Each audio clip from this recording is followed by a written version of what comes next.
Now, heads of state and government will gather at the UN headquarters out in New York on the 22nd and 23rd of September for the 79th session of the United Nations General Assembly. And topping, of course, that agenda is the observer status for the Regional Anti-Corruption Initiative in the General Assembly. Director of the African Center for the Study of the United States, University of Pretoria, Professor Christopher Isike joins us now as we further unpack on what to expect when this meeting gets underway over the weekend. Prof, great having you with us as always. Good afternoon. So big news on the UNGA with Africa said to be topping that particular agenda, pertaining to, of course, the long bid by African member states to be part of the permanent seat members with actual veto decisions as well, a long outstanding reform in the UN. So what are some of our options and why these requests for reform are more important now more than ever? Well, thank you, Alicia, for having me. I'm not sure that part of the proposal is to allow Africa and any new member of an expanded UN Security Council have veto powers. I think that the proposal is for those who have the veto to not to be the sole waiver of this power, which, like some of your commentators have said before, is actually undemocratic, unhealthy, and actually unethical as well, considering that many of the problems we're facing in the world today, you'll find out that these permanent five, in one way or another, are involved in some of these conflicts and have used this veto power to actually undermine global peace and security instead of actually fostering it. Now, the issues of climate change and the move to greener energy are also a big part of the agenda, Prof. But when looking at the practicality of such discussions and really bringing them home to the continent, are we as a continent then in a position where we should worry? I know the recent inclement weather patterns in various parts of the continent have been ravaged by extreme weather, but is this not an infrastructural and special planning type of issue where the continent is still lagging behind?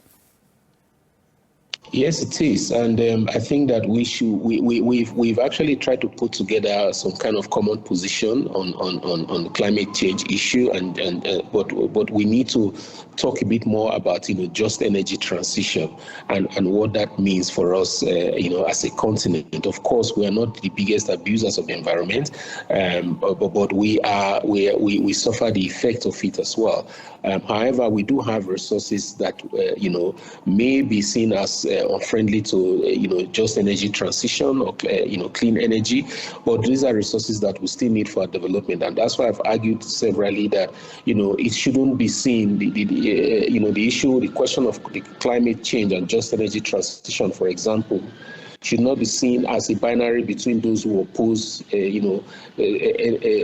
climate change transition, just transition, and those who don't. There are gray lines, there are gray issues, gray colors in between the two positions. And that's where Africa really falls in, that sometimes it is possible to actually enable us use our resources to develop, while at the same time, transiting towards, clean energy, green energy. And those two can exist side by side in responsible ways. And I think that Africa must have a common position on this without allowing ourselves to be dictated to on how we should go about this and not having any input into the discussions. And that's the sad part of all of these discussions currently. And back to your earlier point, Prof, unrest and, as well as human rights still feature highly on the agenda. But where do you think we're still lacking in terms of fostering as well as implementing such policies within the ambits of the United Nations? You mean globally? Mm-hmm. Yes, globally. No, absolutely. It's actually in the reform of the Security Council. Like many have said, it is very unrepresentative of the current demographics and geopolitics of the world. And then the major issue there is the veto power that needs to be taken away from those who have it. It is not right that have it, from Russia to China to the United States to France. They are all indicted in one or two of the current global conflicts that we are facing, either as indirectly as those who sponsor, contribute towards the violence or crimes against humanity, or actually actively committing them themselves. And what you have seen them do, as is using their veto power to try and reach any kind of solution. The part of the first draft of the Summit of the Future was a clause there that asked these countries to commit, out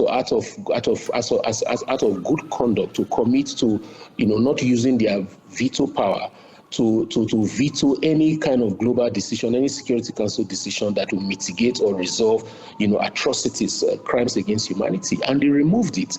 All right. So that veto needs to be be checked, and then also the question of equality of beings. This is a central question in global governance that we have not yet addressed. Are all peoples of this world seen as equal human beings? If we see human beings as the same everywhere, irrespective of their ethnicity, their gender or race, we will begin to approach global problems differently, because we will then understand that what is good for one will be good for the other, and that kind of mindset would bring different results from what we are currently seeing. Because right now, some people are more equal than others, and that's a fundamental problem. And this is the underlying reason, driver of the idea of the veto power in the first place. Prof, now that you mentioned that, this is actually what I wanted to talk to you about. I'm not sure if it's actually forming any part of the agenda for this particular assembly, but there's been a lot of noise around issues pertaining to that very issue that you're talking about, human rights and in the immigration crisis, not just in the continent, but globally, leading, of course, to some countries even announcing that they will be withdrawing their membership to the UN on this very clause, that it is causing absolute havoc. But where do we start such debates amid Pan-Africanism activism, but also is illegal immigration a potential threat in the future to host countries in terms of public service resources, as been touted? Well, immigration in itself is not bad. People have been immigrating from the beginning of humanity. So if it's a problem, then it's a problem that's as old as our human existence. But what the challenge is illegal migration, okay? And I think that we in Africa need to find ways to resolve this problem by ensuring that there is good governance and development everywhere in the continent. And once we do that, the pressure for economic migration, the pressure for those who flee bad governance and resistance and militarization by states against their own citizens that cause people to flee and become refugees in other countries will also reduce.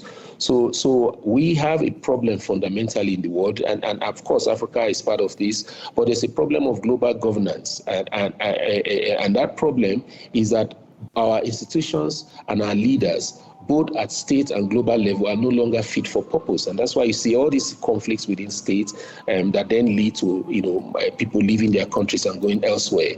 And it's a problem that needs to be acknowledged and managed to reduce the import of illegal migration, and how that impacts on host economies as well as societies. Prof, thank you so much for your input as always. That is Professor Chris Isike there on the 2024 UN General Assembly. I'll have your sports in a short moment. Do stay with us.